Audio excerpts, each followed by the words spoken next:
성숙을 지향하라라고 하는 제목을 가지고 하나님의 말씀을 전해드리고자 합니다. 얼마 전에 저는 가까운 산을 다녀온 적이 있었습니다. 산에 오르다 보니 절이 하나 보였고요. 그리고 절 가운데에 글이 하나 쓰여 있었습니다. 자녀 입시를 위한 100일 기도였습니다. 그 글을 보면서 많은 생각을 해보았습니다. 해마다 20철이 되면 교회에서도 어김없이 우리의 자녀들을 위해서 또 도고 기도를 하는 그런 모습이 있지 않습니까? 그래서 마음속에 생각하는 것은 불교나 우리 기독교나 그리고 또 다른 종파에서도 우리의 자녀들 입시를 놓고 기도하겠구나라는 그런 생각을 해보았습니다. 그러면서 마음속에 생각하는 것 중에 하나는 과연 우리의 자녀들이 시험을 잘 치러서 점수가 많이 나와서 좋은 학교에 그리고 자기가 원하는 학과에 들어갔다고 해서 그것이 다 되는 것인가 라고 하는 것을 생각해 본 것입니다. 실상은 그렇지가 않죠. 실제로는 예수 그리스도를 제대로 믿지를 못하고 좋은 학교에 가고 좋은 학교에 나오고 그리고 좋은 학교에 나왔다 하더라도 하나님을 등지면 사실은 큰 의미가 없겠구나라는 생각도 해보았습니다. 그래서 마음속에 생각하는 것은 우리의 자녀들을 위해서 도고 기도를 해주는 것 지극히 당연합니다만은 그 하나를 더했으면 좋겠다. 하나님, 우리의 자녀들에게 믿음을 더하여 주옵소서라고 하는 생각을 해보았습니다. 왜냐하면 설령 내가 시험을 잘 치르지 못하고 그리고 또 실수한다 하더라도 하나님을 믿는 믿음의 신앙만 있으면 우리 하나님은 합력하여 선을 이루어 가시는 분이기 때문에 절대로 외면하시는 분이 아니다라고 하는 것입니다. 그래서 성도들의 사업이나 아니면 삶 속에서 성공하는 것도 축복의 길로 가는 길이고 또는 실패하는 것도 역시 축복의 길로 가는 길이다라고 이렇게 말할 수가 있을 듯합니다. 다만 중요한 것은 내게 있는 그 상황이나 환경을 통해 가지고 한 단계 업그레이드 되는 영적인 성숙을 이루어가는 것이 옳다라는 생각입니다. 그래서 사실 성숙에는 개인적인 성숙이 있고 공동체의 성숙이 있는 겁니다. 개인적인 성숙이라고 말했을 때는 성도들 각 개인들의 영적인 성장을 걸어 말하는 것이고 그리고 그 영적인 성장은 자연스럽게 교회의 공동체로 이어지는 것을 가리켜서 말하고 있는 겁니다. 그런데 오늘 본문 말씀 속에서 사도 바울도 에베소 교회 교인들을 향하여서 그렇게 외치고 있는 것을 성경은 기록을 해놓고 있습니다.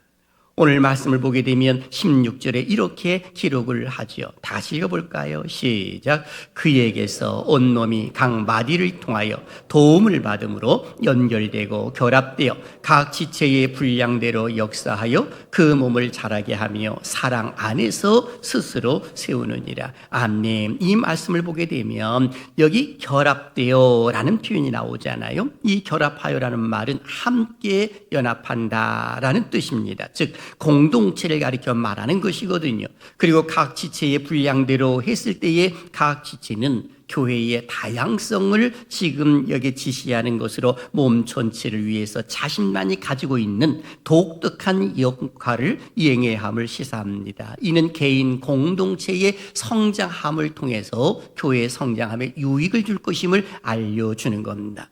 그에게서 온 몸이 각 마디를 통하여 도움을 받음으로 연결되고 결합되어 그래서 교회 안에서는 모든 것들이 연결되었다는 그 사실을 알려주고 있는 겁니다. 그래서 교회가 영적으로 성장하기 위해서는 성도들 각 사람들이 서로 연결되고 결합되어 있을 때에 그 교회가 바르게 성장을 하지 각계의 이 전투식으로 있어서는 바르게 성장할 수가 없더라라고 하는 것입니다. 그런 거로 위로는 하나님과 잘 결합되는 것은 말할 것도 없지만은 옆으로는 성도들과의 가장 중요한 연합이라고 하는 것을 지금 사도 바울은 강조를 해주고 있는 겁니다. 그런 거로 바울은 개인의 성숙이 곧 교회의 성숙으로 이어진다는 그 사실을 강조하는 그 모습이더라라고 하는 것입니다.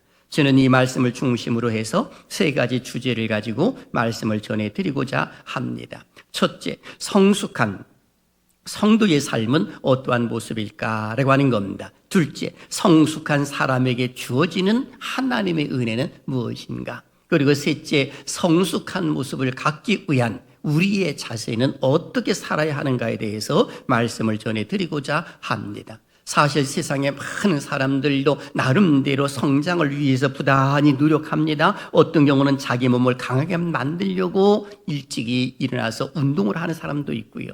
어떤 사람 같은 경우는 1시간도 빨리 일찍 일어나서 어학 공부를 해야지 하면서 학원에 가서 공부를 하고 그리고 출근하는 사람들도 있는 것을 보게 됩니다.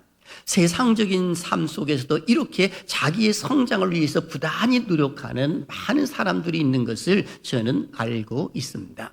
그럼에도 불구하고 우리 기독교인들은 개인적인 성장이 곧 내 성장이지만은 그럼에도 불구하고 세상적인 사람들과의 성장이 근본으로 다르다라고 하는 겁니다. 세상 사람들의 성장 속에서는 자기 유익을 위한 성장이지만은 기독교인들의 영적인 성장은 하나님을 위한 것이기에 하나님의 영광을 드러낼 수가 있더라라고 하는 겁니다. 예컨대 세상적인 사람들의 성장을 한번 보십시오. 자기에게 유익을 주게 되면 회사도 이 페이 많이 주는 대로 옮깁니다. 심지어는 세상의 사람들 보게 되면 이 자기 가지고 있는 정보라든지 아니면 기술을 이 누가 빼돌려 가지고 그리고 외국에도 팔아버리는 그런 모습들이 일어나는 것은 바로 자기 유익을 위한 모습 속에서의 나타나더라라고 하는 겁니다. 하지만 우리 기독교인들의 성장은 개인적인 성장이 있다 손 치더라도 이것은 교회의 성장으로 이어지기 때문에 연결되어 하나님의 영광을 받으시는 그런 모습이 있음을 사도 바울은 강조해 주고 있는 겁니다. 사도 바울이 우리가 잘 알고 있는 것처럼 그는 선교 여행을 3번이나 다니지 않았겠습니까? 그 가운데 에베소 교회에는 바울이 제3차 선교 여행 때에 에베소에서 약 3년간 머물면서 복음을 전해서 세워진 교회가 에베소 교회입니다. 에베소 지역은 소아시아의 상업의 요충지이기도 한 곳이죠. 그곳에는 다이아나 신전이 있고 그 신전은 고대 세계 7대 불가사의 중 하나로 여겨질 정도로 그 에베소 지역은 우상 숭배가 성행했던 지역입니다.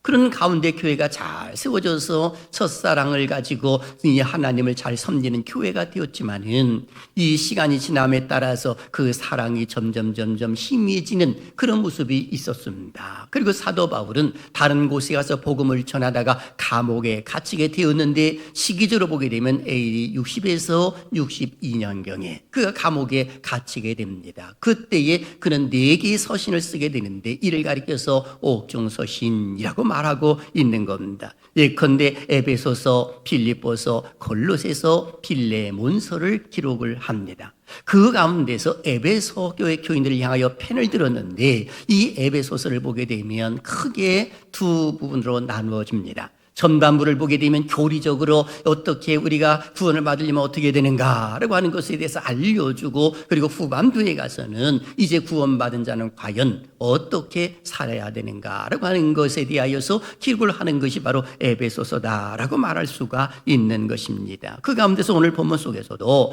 이 에베소 교회 교인들은 서로 연결되어 교회의 성장을 이루어가야 된다는 그 사실을 알려주고 있는 겁니다. 자, 그러면 첫 번째 질문 가운데 성숙한 성도의 삶은 어떠한 모습이어야 하는가라고 하는 겁니다. 3가지를 사도 바울은 강조합니다. 첫째, 예수님에 대한 인격적 차원의 알므로 발전해야 된다라고 하는 것을 강조합니다. 오늘 보면 13절 같이 읽어볼까요? 시작. 우리가 다 하나님의 아들을 믿는 것과 아는 일에 하나가 되어 온전한 사람을 이루어 그리스도의 장성한 분량이 충만한 데까지 이르리니 아멘. 여기 이 말씀 가운데 보게 되면 온전한 사람이라는 표현이 나오죠. 이것은 성도 개개인을 가르쳐 표현한 말이 아닙니다. 예수 그리스도 안에서 지음받은 한 세 사람, 에베소서 2장 15절을 근거로 해서 바로 이 모습을 이야기하게 되면 교회를 일컬어 말하는 겁니다. 그러니까 교회가 온전하게 성장하여 장성한 분량에 이를 때에 그리스도의 그 충만한 데까지 이를 것을 강조하는 그런 모습이 있는 겁니다. 그런 거로 지금 온전한 사람을 이루어라고 말했을 때에 그 온전한 사람 되기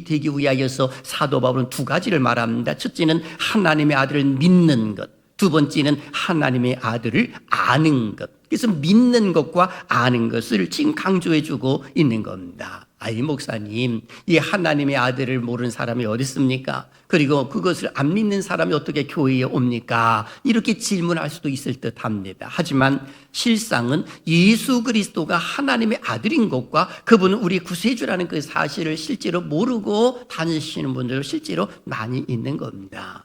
예컨대 선거철날 한번 보십시오. 많은 후보자들이 있습니다. 그 가운데 우리가 후보자들을 다 알지는 못합니다. 어떤 경우는 대충 이 아는 거로 지연이나 학연이나 아니면 그 외에 그 사람의 그 인상이나 이런 것들을 대충 보고 찍는 경우도 의외로 많이 있기 때문에 그런 겁니다. 하지만 우리 기독교인들은 공동체가 성장하기 위해서는 예수 그리스도가 누군지 하나님의 아들을 바르게 믿는 것과 그리고 그분을 아는 것이 중요하다는 겁니다. 예수 그리스도는 누구십니까? 그분은 하나님의 아들이요 우리의 죄를 위하여 이 땅에 오셨고 십자가에 달려 돌아가셨고 구속의 완성을 다 이루시고 난 이후에 장사 지낸 지 3일 만에 살아나셨고 부활체로 이 땅에 40일간 계시다가 그리고 너희들이 몇 날이 못 되어 성령을 받을 것이니 예루살렘을 떠나지 말라 하시면서 승천하셨고 그분은 다시금 오신다라고 하는 약속을 믿는 사람들이 누구냐? 바로 성도들이다. 이렇게 말할 수가 있는 겁니다. 이것을 믿는 겁니다. 그리고 무엇을 아는 것입니까? 예수님께서 다시금 이 땅에 재림하신다는 그 사실, 그리고 하나님이 나를 선택을 하셔서 예수 그리스도를 믿게 만들으셨다는 그 사실을 아는 것입니다.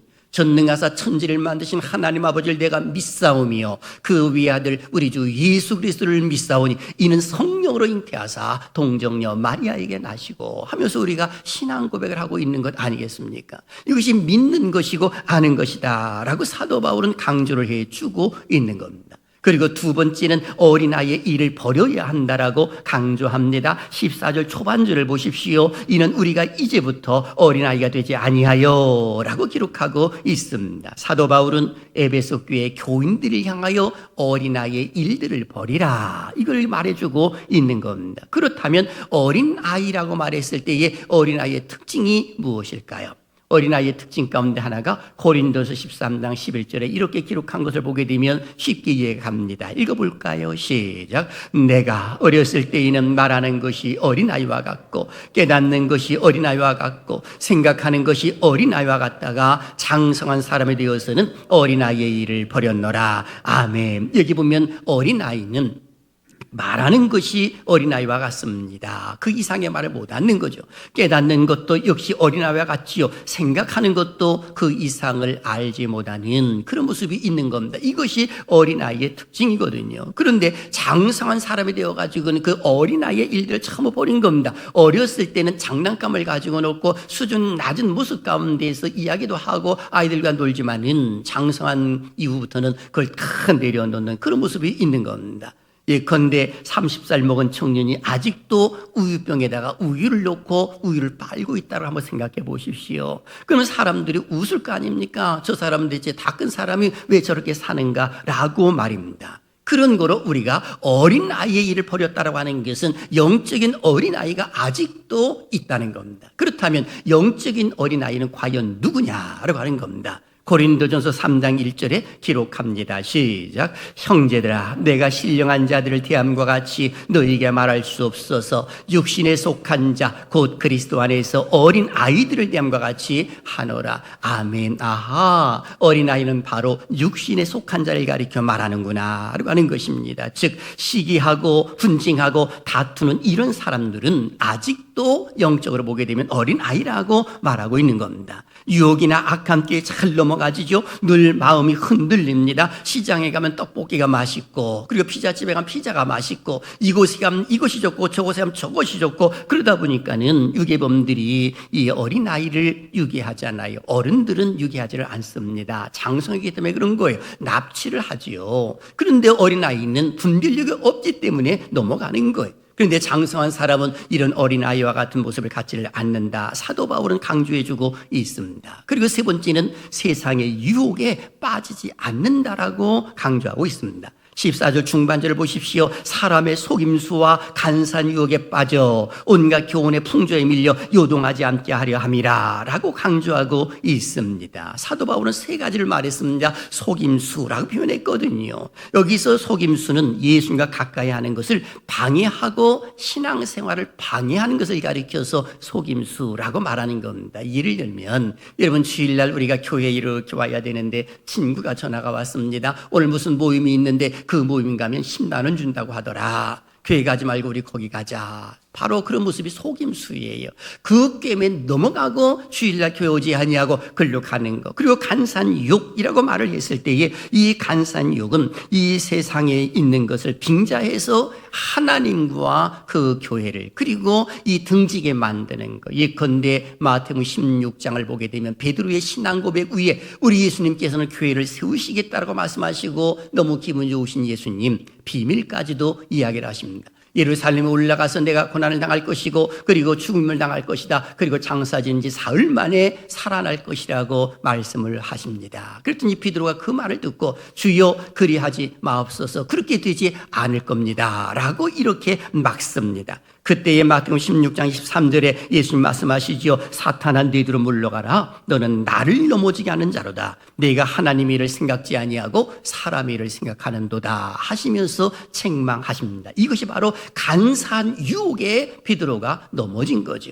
그리고 교훈의 풍조라고 기록되어 있습니다. 이 말은 세상 초등 학문과 세상과 이념들을 가리켜 말하는 것이지요. 세상의 잘못된 이념들, 그것이 상당히 많거든요. 그것이 기독교의 접목이 되어가지고 그리고 많은 사람들이 그런 이야기를 하게 되면 혹하고 넘어지는 거예요. 그러다 보니까 진리의 말씀을 등지게 되고 그 사상에 푹 빠져가지고 그리고 헤어나지를 못하는, 이것이 바로 교훈의 풍조라고 말할 수가 있는 것입니다. 이것에 빠지지 않는, 그러니까 성숙한 사람들은 그 누가 무슨 말을 한다 하더라도 흔들리지 않는 것이죠. 여기에 진리가 있다고 해도 흔들리지 않습니다. 제3의 비밀이 여기 있다라고 표현해도 거기에 흔들리지 않지요. 그런데 어린아이의 수준이라면 이 미혹에 넘어질 가능성도 있는 겁니다. 그렇습니다. 사도 바울은 교회가 온전함으로 나가기 위해서는 영적으로 성숙해야 함을 기록합니다. 영적인 성숙한 사람의 특징을 세 가지로 말했지요. 예수님에 대한 인격적 차원의 알므로 발전해야 함과 동시에 어린아이의 일을 버려야 하고 세상 유혹에 빠지지 말아야 한다라고 기록을 하고 있는 겁니다. 그렇다면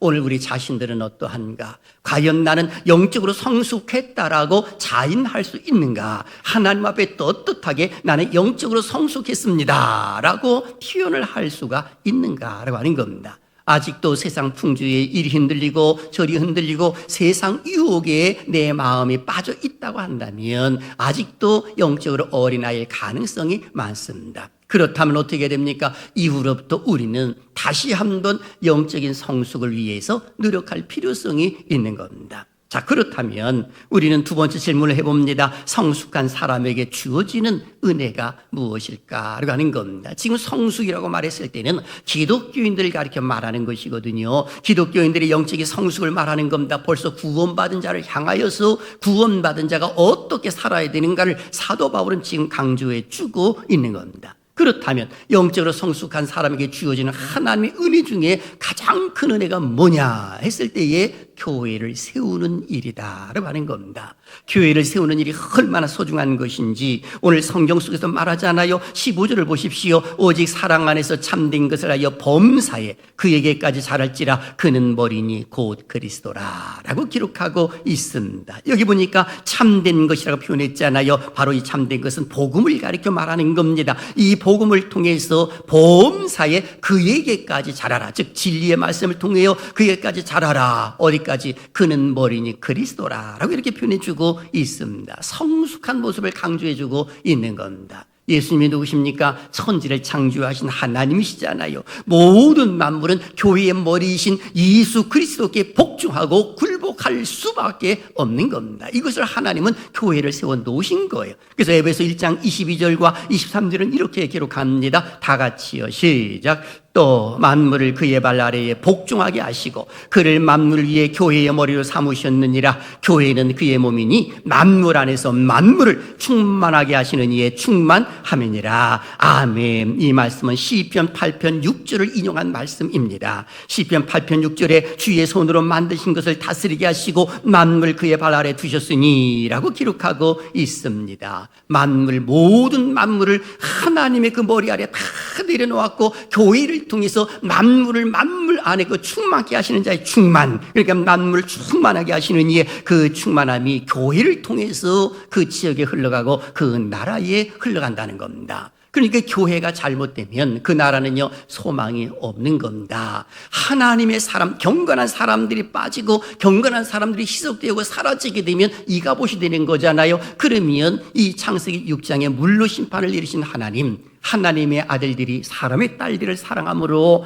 이때의 네피림이 있었다라고 기록하고 있지 않습니까? 하나님의 사람들이 경건성을 잃어버린 거지요. 세상 사람과 똑같이 되어버린 겁니다. 하나님 관심 가질 이유가 전혀 없는 거지요. 만물에 충만케 하신 자의 그 충만함이 교회를 통해서 흘러넘치는 것인데, 교회에 하나님을 믿는 믿음의 사람들이 사라져버렸을 때의 그 결과는 하나님의 분노의 심판밖에 없더라라고 하는 겁니다. 그런 거로 오늘 우리가 영적으로 성숙한 사람에게 있어 가장 중요한 것이 뭐냐? 바로 교회를 세우는 일에 쓰임받더라는 겁니다. 그래서 16절에 이렇게 강조하는 거예요. 그에게 온몸이 각 마디를 통하여 도움을 받음으로 연결되고 결합되어 각 지체의 분량대로 역사하여 그 몸을 자라게 하며 사랑 안에서 스스로 세우느니라 라고 기록하고 있는 겁니다. 그런 거로 교회는 그리스도와 연합하여야 하고 성도들과 서로 연합을 해서 결합이 되어서 그리스도의 장성한 분량에 이를 때까지 이 성장을 해서 하나님이 기뻐하시는 그 일들을 이루어드리는 것이 옳다라고 하는 겁니다. 왜요? 예수님의 공생의 삶 속에서도 교회를 세우는 일에 올인을 하셨거든요. 예수님께서 교회를 세우시면서 그리고 승천하실 때에도 너희는 예루살렘을 떠나지 말라 하시고 성령으로 세례를 받을 것이라고 말씀하시더니 성령의 충만함을 그들에게 주셔서 초대교회를 세워주셨고 활성화되도록 만드셨습니다. 예수님께서 공생의 삶을 다 사시고 마치고 하늘 승천하신 그런 모습 가운데 성경에서는 무엇이라고 기록하는가를 보십시오. 히브리서 12장 2절요. 시작. 믿음의 주여 또 온전하게 하신 예수를 바라보자. 그는 그 앞에 있는 기쁨을 위하여 십자가를 참으사 부끄러움을 개의치 아니하시더니 하나님 보좌 우편에 앉으셨느니라. 아멘. 바로 예수님께서 공생의 삶을 다 사시고 그리고 구속의 완성을 다 마치셨을 때에 어디에 앉으셨느냐? 하나님 우편 보좌에 앉으셨느니라. 성경은 기록하고 있습니다. 그렇다면 오늘 우리가 교회를 세우는 일에 있어서 교회는 그리스도가 몸이요 그리스도가 머리라고 이렇게 표현되어 있기 때문에 예수 그리스도를 중심하여 내게 준 영적인 성장함을 통하여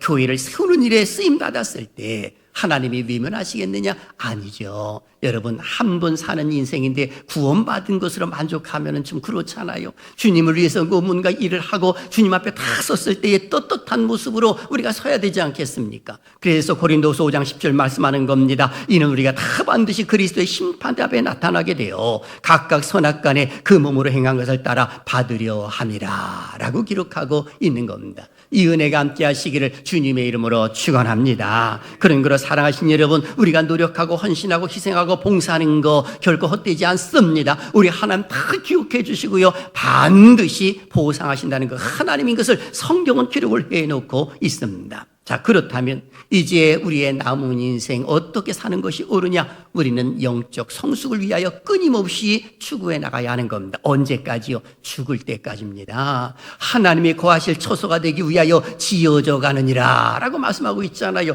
죽을 때까지 우리는 영적인 성숙을 이루려고 노력하는 것이 옳습니다. 이를 위해서 우리는 세 가지를 기억했으면 좋겠습니다. 첫째, 교회 행사에 적극적으로 참여해야 영적으로 성장할 수가 있는 겁니다. 가깝게는요, 우리가 새생명 축제의 기간을 지나고 있습니다. 그러다 보니까 교회에서 하는 행사 가운데 새생명 축제, 죽어가는 그 영혼들을 살펴보고 그리고 그분들을 위해서 기도하는 거, 이런 것들이 내 영적 성장에도 상당한 도움을 줍니다. 어디 그것뿐입니까? 내일부터 시작되는 21일 특별 새벽 기도에도 적극적으로 참여를 하는 겁니다. 주제는 하나님의 일하심을 보라 아닙니까? 하나님께서 과연 어떻게 일을 이루어 가시고 내 삶을 어떻게 하나님 다스려 가실 것인가 라고 하는 것을 영적인 성숙을 이루어감으로 인하여서 그것을 바라볼 수 있는 사람이라고 한다면 그 사람은요, 행복한 사람이지 불행한 사람이 아닌 것입니다. 그런 거로 우리는 어떤 모습을 가져야 되느냐? 교회 행사에서 하는 것 모든 것을 적극적으로 내가 수용하는 거예요.